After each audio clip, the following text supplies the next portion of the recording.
I choose Splatterhouse. Well, this is not Splatterhouse. This is Splatterhouse 2. Right, Splatterhouse 1 came out for TurboGrafx 16, and it also came out for the arcades. Do we have that? We do, but we have to pull it out somewhere. While we're on the 16-bit, and since we have the Sega Genesis hooked up, I figured we'd play the Splatterhouse series. So let's play 2 and 3. They're like classics, and I used to love them when I was a kid. So. All right, so we will start with 2. When you're a kid growing up in the 80s and 90s, you know, horror movies and everything, kids are always trying to get away. It's always about getting away from the monster. In the Splatterhouse games, it's always about hitting them head on. Of course, the only bad thing is that Rick looks like Jason from the old original, you know. So it's going down, it looks like?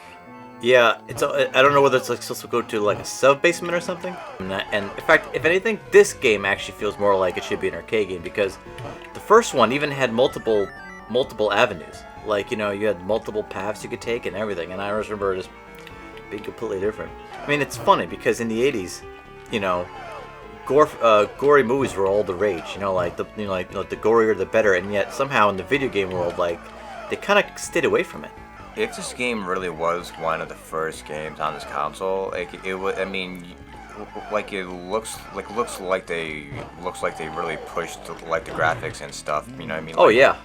I mean, it looks like a lot more advanced than say Moonwalker, which was also a launch title. When they made this, it was really expertly made as far as like theme and like all of that. Like, it's just. Yeah, actually, the soundtrack I think is one of the best things about this game, and it's one of the things that kind of deteriorates to the series. I mean, like Splatterhouse 3 had a pretty good soundtrack too, but nothing like this. Like, this one has some classics in it, and of course the new Splatterhouse, the one that the 3D one that came out for the 360. Yeah, for example, this music here sounds like a freaking Tim Burton movie. Oh, come on, I hit that. Again, like, and the way he moves and walks and the color limitations. I mean, this was made like really well. Like, especially because sometimes, you know, like the first games like to come out, it's like they're not right. You know, I mean, I guess they're not ready to like to push it. You know, like they don't know about like all the hardware, I guess, or whatever. Right.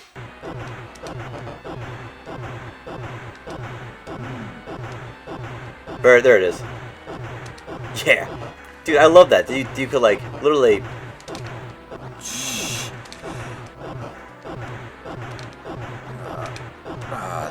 I'm gonna die. How many lakes actually have a freaking octopus thing? Yeah, and if those faces get you, you're gonna go in reverse. Yeah, so like my secret with the faces was to get the faces on purpose, and that way, like you're less likely like to fall. Yeah, right. And if another one grabs you and reverses your controls, at least you're already doing that. So like if it hits you in mid-flight, it's not gonna change. Yes, I mean, I remember how if you fell into the hole, it was much worse than if you don't fall into the hole. Like, that's what I remember. You know, yeah, you definitely don't want to fall into the hole. I feel like it's a real pick your poison type of thing. I mean, like, the ghouls are all there and they come out of everywhere. This is like one of those tricky bosses, you know. Oh yeah, it's also a 2-stage boss.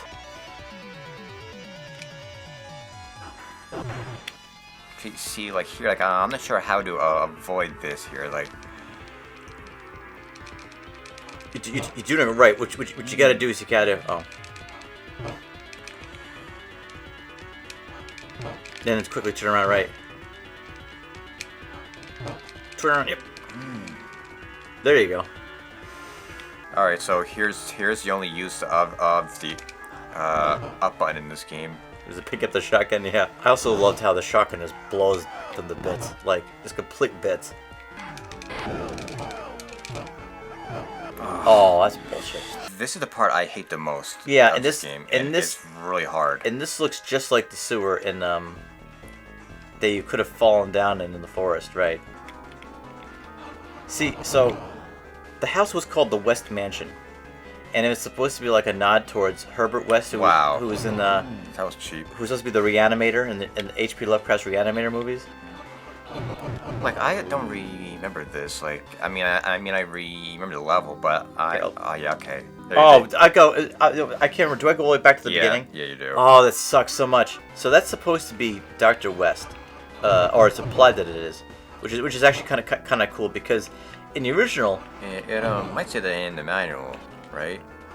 I don't even know if it even says it in the manual. No, sorry. Yeah, in the manual it says whose house it is, but the very first game it actually says that it's supposed to be the West Manitou. But what's funny is that there's no actual main antagonist in the first game. In the first game, you know, in the very first game, you don't have anybody there's like a last boss, but you don't know who owns the place. Like, you know, like you don't know who where all this garbage is coming from. You know, like this is all just like a random haunting.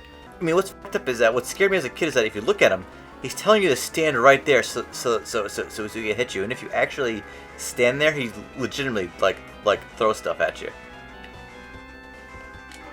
I mean, he does like a spin around and everything, and it's kind of cool to see him just splat like a can of paint. Yeah, that's gross. Like he was like that messed up. This is awesome. Yeah.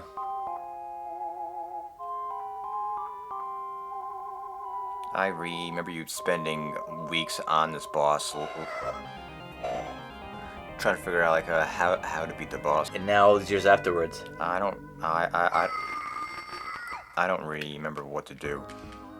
I kind of remember. So in the American explanation, it implies that the ghosts from the demons and everything from the first game were just holding Jennifer hostage this whole time, whereas in the Japanese version, he actually called her back from the land of the dead. So Jennifer died, and you just opened up the portal to hell. So this is a portal.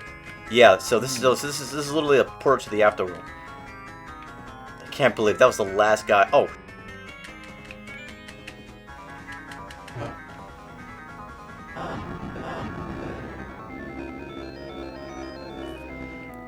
And you accidentally released that thing. Nice.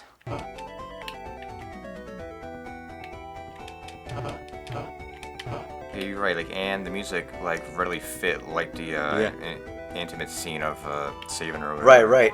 It was almost like dramatic. And then of course the evil one gets pissed off because you stole her back. So, this is really awesome. Yeah. I mean, like the graphics. I mean, look at that background, man. And this was a early game, you know. Yeah. Like,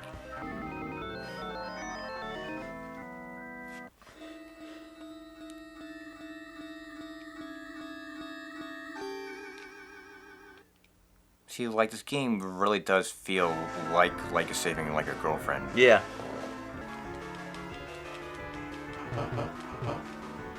Man, like, no, and it's worth like going into this house.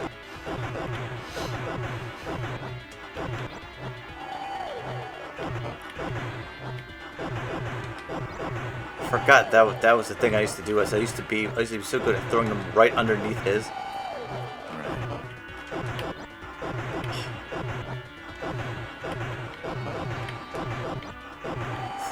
Nice. Jeez. Now you're all in one heart. I want as much life as I possibly can to beat this stupid boss.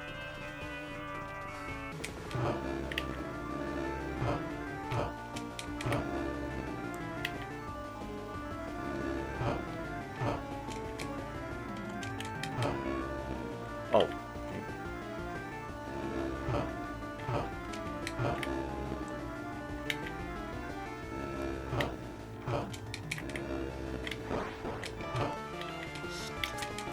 Bad.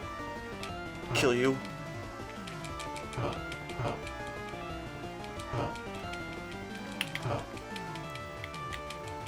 Go. What? I did it on two. Well, guess I was wrong. I guess I couldn't do it on 2 hearts. Q. I don't know, man. Like if I were her, and like I went through all that crap, man, like I'd be broken like for life. So that's Splatterhouse. In the classic, I think it still holds up. What do you think? Yeah, like it does still hold up. Like it sort of looks goofy, like I said, like he looks short and stuff like that. But yeah, like it's like really gory. I hope someday if they make another Splatterhouse, I don't know if they will, but if they make another one, I hope it gives you more of the feeling that this game did. See you guys next time. We'll have another 16-bit game for you.